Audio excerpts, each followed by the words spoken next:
সমুদ্র মন্থনের সময় বের হয়েছিল হালাহল, এক এমন বিষ যা মুহূর্তে সৃষ্টি ধ্বংস করে দিতে পারত। দেবতা ও সুর কেউই ওটা ছুঁতেও পারল না। তখন মহাদেব নিজের হাতে সেই বিষ তুলে নিলেন পৃথিবীকে বাঁচানোর জন্য। সবাই ভাবল তিনি হয়তো ওটা গিলে ফেলেছেন, কিন্তু তিনি গিললেন না, শুধু গলায় আটকে রাখলেন।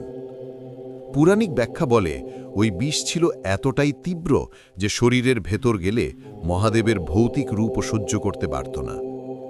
একই সময় বিজ্ঞানীরা বলেন হালাহল হল বিশ্বের সব নেতিবাচক শক্তি, রেডিয়েশন, টক্সিক ইমোশনস ও ডিস্ট্রাকটিভ এনার্জির প্রতীক, যা পুরো সিস্টেমে ছড়িয়ে পড়লে ধ্বংস অনিবার্য।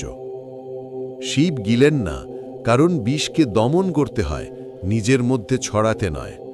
গলা নীল হওয়ার মানে যে মানুষ নিজের রাগ, কষ্ট, যন্ত্রণা, নেগেটিভিটি ভিতরে ধরে রাখে না, কিন্তু সেটা ছড়াতেও দেয় না, সেই মানুষই পৃথিবীর জন্য সুরক্ষা হয়ে ওঠে। শিবের নীলকণ্ঠ তাই শুধু একটি কাহিনী নয়, এটা হলো সহিষ্ণুতা আর নিয়ন্ত্রণের সর্বোচ্চ উদাহরণ।